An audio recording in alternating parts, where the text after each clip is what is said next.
예, 안녕하세요. 멀티미디어 저널리스트 불가능을 보는 사나이가 오늘은 익산 시의회 활동으로 한참 바쁘신 장경우 시의원님을 만나봤습니다. 안녕하세요. 안녕하세요. 반갑습니다. 예, 반갑습니다. 예, 바쁘시죠? 네, 오늘 이제 그 의회 회기가 예. 임시회가 어제 막 끝났습니다. 그래서 예. 오늘 자료를 좀 보러 시의회에 좀 나와 있습니다.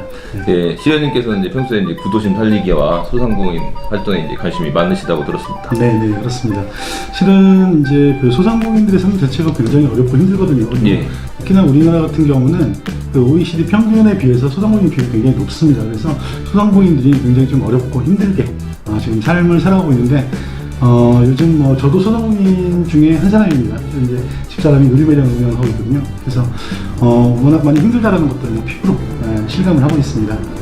예, 저도 소상공인이죠. 저 그래가지고 이제 소상공인 상생 프로젝트를 지금 최근에 시작하지 않았습니까? 네. 이제 아이디어가 세상을 살린다 이런 마음으로 지금 컨텐츠 제작에 힘쓰고 있습니다. 네. 자, 지금 이건 이제 구도심 살리기에 이제 많이 관심을 가지셨는데 최근에 뭐 한국 근대사 박물관 뭐 이런 데 네네. 가셨지 않습니까? 실은 그 익산시 같은 경우는 2017년도에 도시재생 공모사업에 공모에 당선이 돼서 250억 국비가 지금 현재 내려와 있는 상태이고요.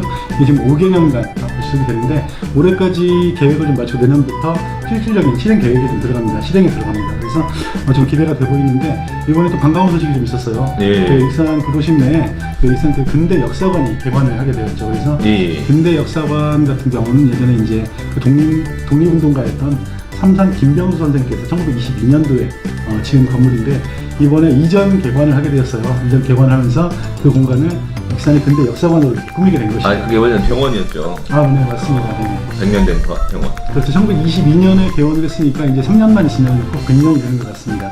네, 아무튼 그런 이제 이런 근대 역사 박물관 같은 것들이 군산처럼 발전했으면 좋았을 텐데 군산하고 약간 비교가 되죠 지금. 그렇습니다. 아무래도 이제 그 익산과 군산은 좀 그 둘이가 좀 차이는 있고요.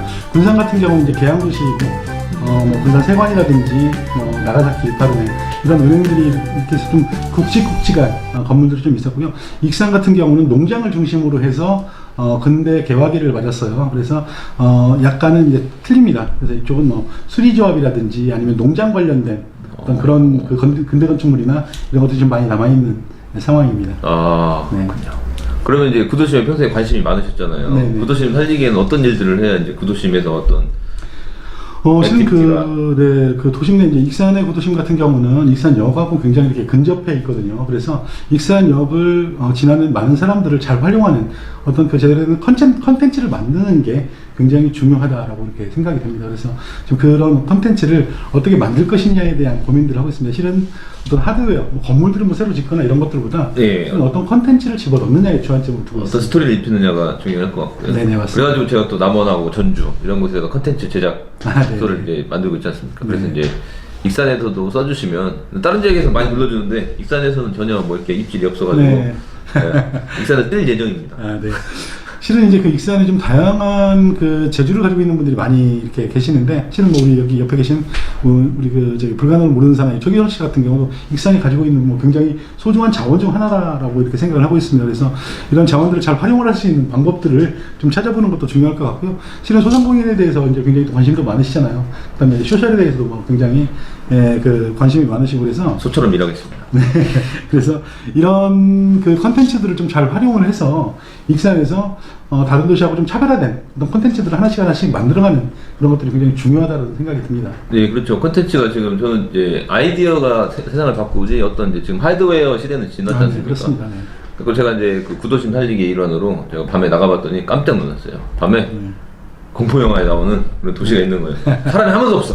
그래서 제가 찍었어요. 근데 올리려다가 이 익산 이미지가 안 좋아질 것 같아가지고 안 올렸는데 조만간 올릴 예정입니다. 그래갖고 세계적인 영화 감독들한테 보내가지고 공포 영화 찍기 딱 좋은 장소. 사람을 뺄 필요가 없어.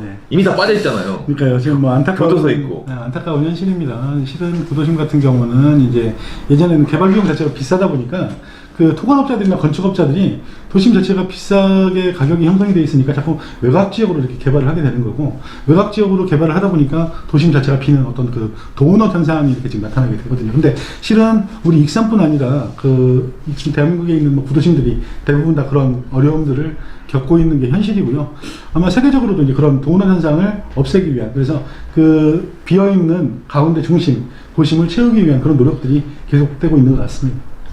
제가 봤을 때는 되게 힘든 과정이고요. 네. 지금 사실은 그게 뭐 뉴타운이니 뭐니 해서 이제 제가 봤을 때는 이제 건설업자들하고 정치인들하고 결탁해가지고 네. 원래 구도심이 잘 살고 있었지 않습니까? 근데 이제 영등대에다가 신도시 만들어가지고 또 죽여놓고 또 여기 이제 좀 크니까 또 모현동에다 만들어가지고 죽여놓고 인구는 별로 없는데 자꾸 그렇게 만들면 아파트도 뭐 다 그러니까 이제 맞습니다. 물타기가 되는 것 같아요. 네, 실은 그 토건업자들의 욕심에 의해서 개발이 진행이 되거든요. 실은 어떤 뭐 수요나 이런 것들에 대해서 공급이 되는 게 아니라 저렴한 땅을 구매를 해서 비싸게 거기에 만들어서. 네, 개발을 통해서 그 개발 이익을 만들어가는 게 그 토건업자들이고요. 실은 주민들이나 그 원주민들 같은 경우는 거기에도 굉장히 많은 피해들을 그럼요. 보고 있는 상황인 거죠. 네. 그리고 이제 그 토건업자들과 부패한 권력. 지금 이제 인터넷 보면은 엄청납니다. 지금 네. 이게 뭐 이게 지금 이 나라가 지금 장난이 아니에요. 장경원 시의원님 같은 분이 국회로 나가셔가지고 아이고, 정화를 지켜주셔야지 이건 나라가 이제 곧 망할 것 같습니다. 네, 그 초선 시의원한테 뭐 너무 가면 기대가 큰 것 같고요. 일단 시작은 미안하지만 크게 이제 보시는 아직 거고. 이제 뭐 저는 초선이다 보니까 조금씩 이렇게 배워 나가고 있고요. 조금씩 이제 우리가 바꿔 나갈 수 있는 부분들이 있으면은 힘은 미약하지만 하나씩 주변에 계신 분들과 같이 바꿔 나가는 그런 노력들이 필요할 것 같습니다. 예, 소상공인 상생 프로젝트에 저희가 지금 장경원 시의원님의 도움을 많이 받으려고 합니다. 자, 소상공인 상생 프로젝트 헐리우드 미녀 만들기 파이팅을 하면서 마치도록 하겠습니다. 네. 자, 시작. 할리우드 미녀 만들기 파이팅!